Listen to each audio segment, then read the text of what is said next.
Okay, part 3 of going over cross in my encyclopedia. This is the Chambers Encyclopedia from the 1890s. You can go back and look. Obviously, parts 1 and 2 are right before this. Afterwards, stone shafts would be substituted, and according to the increase of market revenues or progress of taste, these town crosses assumed that imposing character which they latterly possessed. The crosses at Cheddar in Somersetshire and at Malmesbury in Wiltshire are open vaulted structures with a commodious space beneath as a refuge for market folks during rain, and surmounted with a kind of Gothic turret. At Chichester, Bristol, and Winchester, the market crosses, while similar in form, are of a higher architectural quality. Adjoining St. Paul's in London stood Paul's Cross, a structure which we read of as early as 1259 in the reign of Henry III. At this preaching cross, by order of Henry VIII, preachers delivered sermons in favor of the Reformation, and here Queen Elizabeth attended to hear a Thanksgiving sermon for the defeat of the Spanish Armada. But in 1643, the cross incurred the displeasure of the Puritans and was demolished by order of Parliament. You don't fucking say. See The Ancient Stone Crosses of England by Alfred Rimmer, 1875. Scotland offers no specimens of memorial or Norman crosses, unless it be the modern Scott Monument at Edinburgh, which is essentially a Norman cross of a gigantic order. The simpler kind of Scottish market cross consisted of a shaft of stone standing on a flight of circular or octangular steps. The grander market cross consisted of a tall stone shaft on an imposing circular, hexagonal, or octagonal substructure 10 to 16 feet high.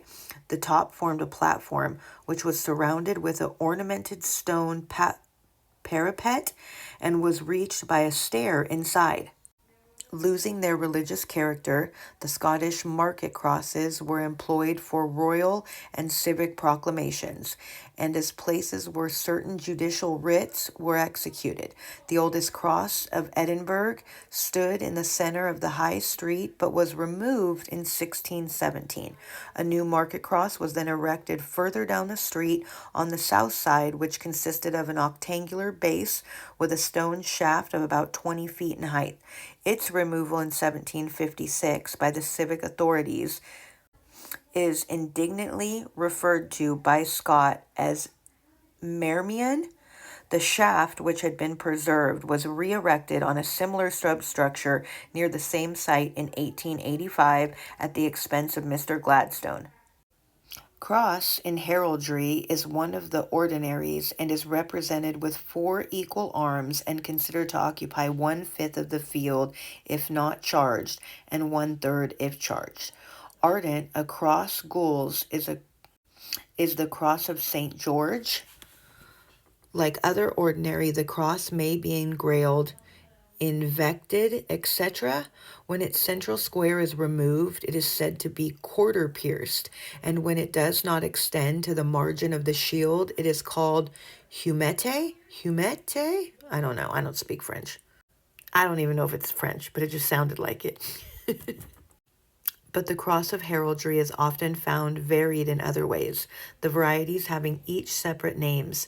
39 varieties are enumerated by Gulliam and 109 by Edmondson.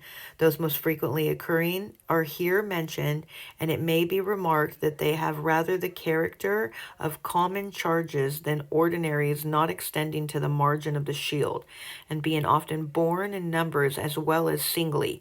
The cross moline, figure 1, has the ends turned round both ways. The cross flory, figure 2, has each end terminating in a fleur de lis. And you can see it showing you, right? 1, 2, there's St. George's, okay? The cross bottonnet, figure 3, has each end terminating in a trefoil. The cross patonce, figure 4, has 3 points to each limb. The cross pate, figure 5, is small in the center. That one looks familiar, don't it? But widens towards the end. The cross crosslet, figure 6, is crossed at each end, and the cross potent, figure 7, is crutch-shaped at each end. The Maltese cross, figure 8, which converges to a point in the center and has 2 points to each limb, though not frequent at a heraldic charge, derives importance from being the badge of the Knights of Malta and other orders. Any of these crosses is said to be a fichet when the lower limb terminates in a point, as in figure 9. Oh, I see. Representing a cross pate fichet. Besides these and other crosses with equal limbs, there is a cross Calvary, figure 10, being the cross of crucifixion elevated on 3 steps, and the patriarchal cross, figure 11, with 2 horizontal bars. Well, that one sure was crazy. And it's crazy to me. Like, if you've been following me, a lot of you probably haven't because this is the other account, but I have said I don't believe that the Bible is real. Like, I 100% believe in God. I have an amazing relationship with God. But this right here, this is just one of my Bibles. This is from 1822. So, like, I know what I'm talking about. This has the Apocrypha verses. Like, look how thick this is. Anyways, I said that I think that parts of it are true, but a lot of it was written by the Blues as a way to control people. And when you really think about it, like all the evil stuff in the Bible, like, yes, of course, God. See, that's hard to say because you want to be like, oh, well, it's not perfect, but he's God. He should be pretty darn close, right? And I know who are we to decide what's evil and what's not, but it gets to a point where, like, you have to, like, God taking your children as a sacrifice in exchange for murdering a whole village for you, there's just no way. There's no way. But you know who would do that? Baal. And Lord is literally Baal. And if you notice, they make sure to say Lord when they're speaking of things like that in the Bible. But then come to find out, because I had never heard this, that crucifixion was actually something done as a sacrifice to Baal. But you're telling me God sacrificed his only son to die for our sins the same way people would sacrifice to Baal? God, that just seems so fucking odd to me. And it blows my mind how long they've been able to keep this charade going. Anyways, what should we go over next?